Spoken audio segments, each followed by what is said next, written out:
ओम शांति। 15 मई 2020। साकार मुरली। मीठे बच्चे, तुम्हारा मुख अभी स्वर्ग की तरफ है। तुम नरक से किनारा कर स्वर्ग की तरफ जा रहे हो, इसलिए बुद्धि का योग नरक से निकाल दो। प्रश्न: सबसे ऊंची और सूक्ष्म मंजिल कौन सी है? उसे पार कौन कर सकते हैं? उत्तर: तुम बच्चे स्वर्ग की तरफ मुंह करते, माया तुम्हारा मुंह नरक की तरफ फेर देती है। अनेक तूफान लाती हैं, उन्हीं तूफानों को पार करना यही है सूक्ष्म मंजिल। इस मंजिल को पार करने के लिए नष्ट मोह बनना पड़े। निश्चय और बुद्धि हिम्मत के आधार पर इसे पार कर सकते हो। विकारियों के बीच में रहते निर्विकारी हंस बनना यही है मेहनत। गीत: निर्बल से लड़ाई बलवान की। ओम शांति। बच्चे जो सेंसिबल हैं वे अर्थ तो अच्छी रीति समझते हैं। जिनका बुद्धि योग शांति धाम और स्वर्ग की तरफ है, उन्हों को ही तूफान लगते हैं। बाप तो अभी तुम्हारा मुंह फेरता है। अज्ञान काल में भी पुराने घर से मुंह फिर जाता है, फिर नए घर को याद करते रहते हैं कब तैयार हो। अभी तुम बच्चों को भी ध्यान में है कब हमारे स्वर्ग की स्थापना हो, फिर सुख धाम में आएंगे। इस दुख धाम से सबको जाना है। सारी सृष्टि के मनुष्य मात्र को बाप समझाते रहते हैं। बच्चे, अभी स्वर्ग के द्वार खुल रहे हैं। अब तुम्हारा बुद्धियोग स्वर्ग तरफ जाना चाहिए। हेवन में जाने वाले को कहा जाता है पवित्र, हेल में जाने वाले को अपवित्र कहा जाता। गृहस्थ व्यवहार में रहते भी बुद्धियोग हेवन तरफ लगाना है।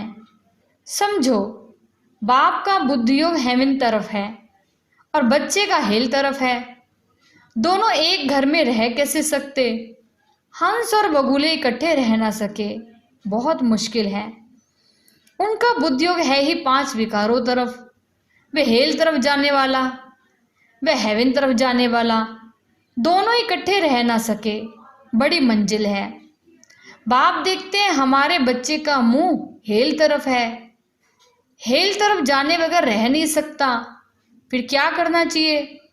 जरूर घर में झगड़ा चलेगा, कहेंगे ये भी कोई ज्ञान है, बच्चा शादी ना करे। गृहस्थ व्यवहार में रहते तो बहुत है ना। बच्चे का मुंह हेल तरफ है, वह चाहते हैं नरक में जाए। बाप कहते हैं नरक तरफ बुद्धियोग ना रखो, परंतु बाप का भी कहना मानते नहीं। फिर क्या करना पड़े? इसमें बड़ी नष्ट मोह स्थिति चाहिए। ये सारा ज्ञान आत्मा में है। बाप की आत्मा कहती है इनको हमने क्रिएट किया, मेरा कहना नहीं मानते। कोई तो ब्राह्मण भी बने हैं, फिर भी बुद्धियोग चली जाती है हेल तरफ, तो वह जैसे एकदम रस्ताल में चले जाएंगे। बच्चों को समझाया गया है यह है ज्ञान सागर की दरबार। भक्ति मार्ग में इंद्र की दरबार गाई जाती है। पुखराज परी, नीलम परी, माणिक परी, बहुत ही नाम रखे हुए हैं, क्योंकि ज्ञान डांस करती है ना। किस्म किस्म की परियां हैं, वह भी पवित्र चाहिए। अगर कोई अपवित्र को ले आए तो दंड पड़ जाएगा। इसमें बहुत ही पावन चाहिए। ये मंजिल बहुत ऊंची है, इसलिए झाड़ जल्दी जल्दी वृद्धि को नहीं पाता है। बाप जो ज्ञान देते हैं उसे कोई जानते नहीं। शास्त्रों में भी ज्ञान नहीं है, इसलिए थोड़ा निश्चय हुआ फिर माया एक ही थप्पड़ से गिरा देती है। तूफान है ना, छोटा सा दीवा, उनको तो तूफान एक ही थप्पड़ से गिरा देता है। दूसरों को विकार में गिरते देख खुद भी गिर पड़ते हैं। इसमें तो बड़ी बुद्धि चाहिए समझने की। गाया भी हुआ है, अबलाओं पर अत्याचार हुए। बाप समझाते बच्चे काम महाशत्रु है, इससे तो तुम्हें बहुत नफरत आनी चाहिए।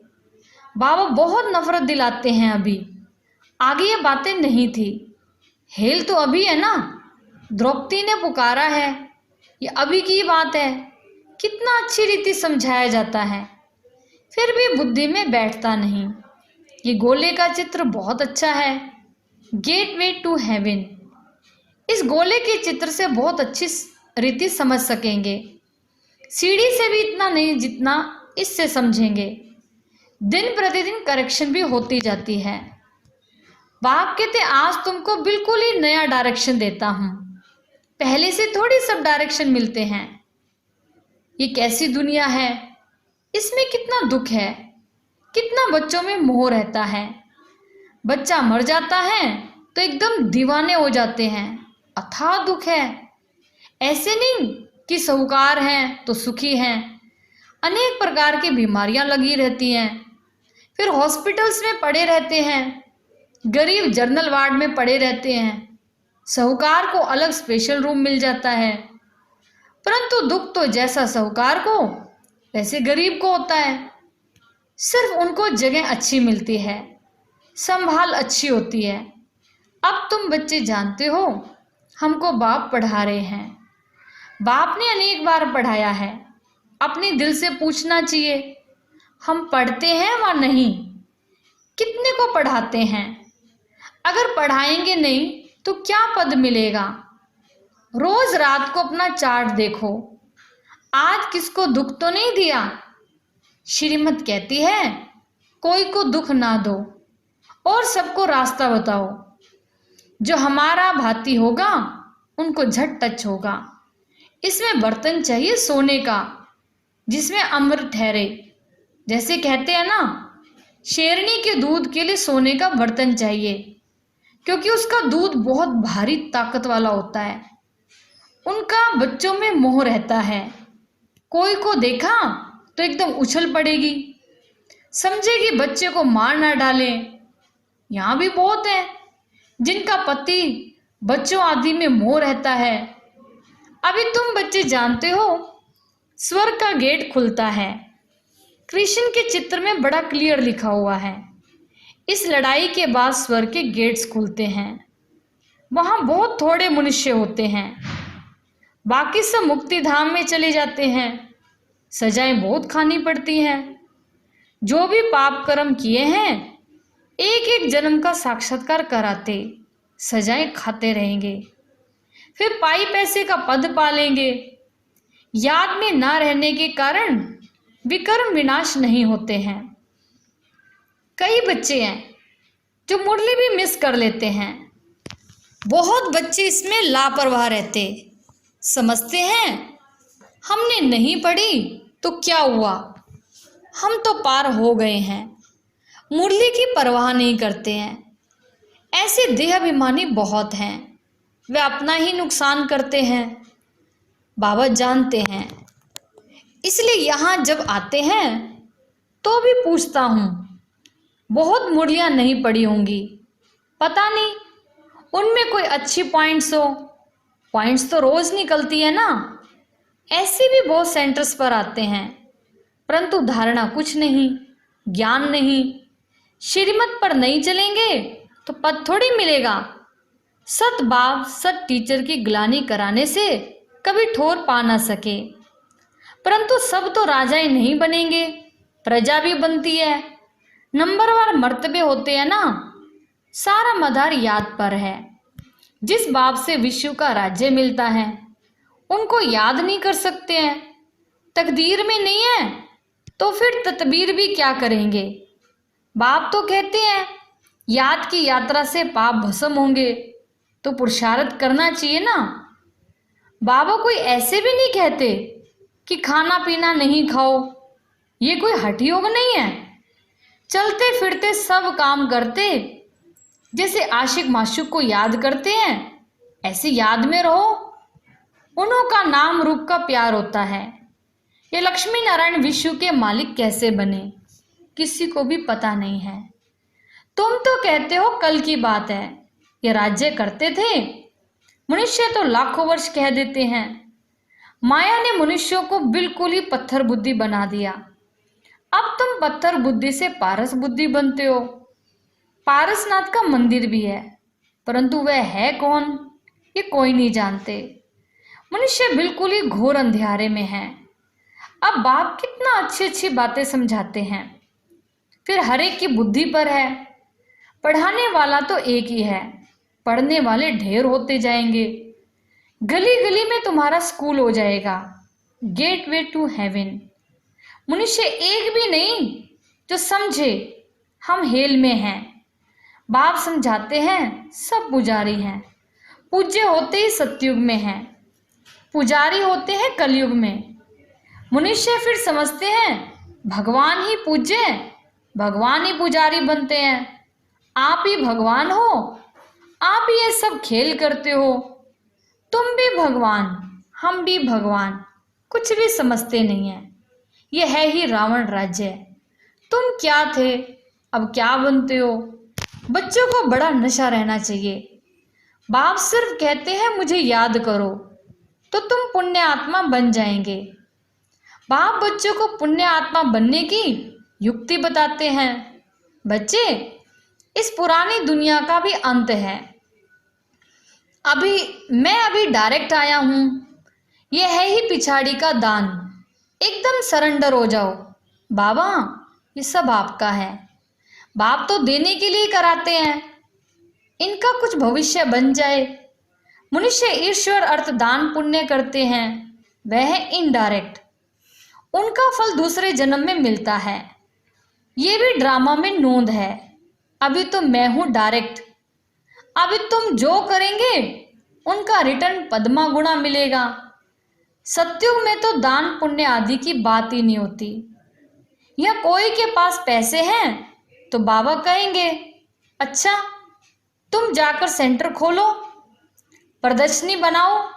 गरीब हैं तो कहेंगे अच्छा अपने घर में ही सिर्फ बोर्ड लगा दो, गेटवे टू हेवन।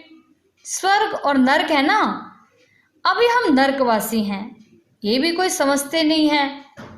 अगर स्वर्ग पधारा तो फिर उनको नर्क में क्यों बुलाते हो। स्वर्ग में थोड़ी कोई कहेगा स्वर्ग पधारा, वह तो है ही स्वर्ग में। पुनर्जन्म स्वर्ग में ही मिलता है, यहाँ पुनर्जन्म नर्क में ही मिलता है। ये बातें तुम समझा सकते हो। भगवानो वाच, मामेकम याद करो क्योंकि वही पतित पावन है। मुझे याद करो तो तुम पुजारी से पूज्य बन जाएंगे। भल स्वर्ग में सुखी तो सभी होंगे, परंतु नंबरवार मर्तबे होते हैं। बहुत बड़ी मंजिल है। कुमारियों को तो बहुत सर्विस कर जोश में आना चाहिए। हम भारत को स्वर्ग बनाकर दिखाएंगे। कुमारी वह जो 21 कुल का उद्धार करे, अर्थात 21 जन्म के लिए उद्धार कर सकती है। अच्छा, मीठे मीठे सिकिलदे बच्चों प्रति माता पिता बाप दादा का याद प्यार और गुड मॉर्निंग। रूहानी बाप की रूहानी बच्चों को नमस्ते। धारणा के लिए मुख्य सार। पहला पॉइंट, इस पुरानी दुनिया का अंत है। बाप डायरेक्ट आया है तो एकदम सरेंडर हो जाना है। बाबा, ये सब आपका है। इस युक्ति से पुण्य आत्मा बन जाएंगे। दूसरा पॉइंट, मुरली कभी भी मिस नहीं करना है। मुरली में लापरवाह नहीं रहना है। ऐसे नहीं हमने नहीं पढ़ी तो क्या हुआ, हम तो पार हो गए हैं। नहीं, ये देहाभिमान है। मुरली जरूर पढ़नी है। आज का वरदान, निश्चय के आधार पर विजयी रतन बन, सर्व के प्रति मास्टर सहारे दाता भव। निश्चय बुद्धि बच्चे विजयी होने के कारण सदा खुशी में नाचते हैं। वे अपने विजय का वर्णन नहीं करते हैं, लेकिन विजयी होने के कारण वे दूसरों की भी हिम्मत बढ़ाते हैं। किसी को नीचा दिखाने की कोशिश नहीं करते, लेकिन बाप समान मास्टर सहारे दाता बनते हैं, अर्थात नीचे से ऊंचा उठाते हैं। व्यर्थ से सदा दूर रहते हैं। व्यर्थ से किनारा होना ही विजयी बनना है। ऐसे विजयी बच्चे सर्व के लिए मास्टर सहारे दाता बन जाते हैं। स्लोगन, निस्वार्थ और निर्विकल्प स्थिति से सेवा करने वाले ही सफलता मूर्त हैं। अच्छा, ओम शांति।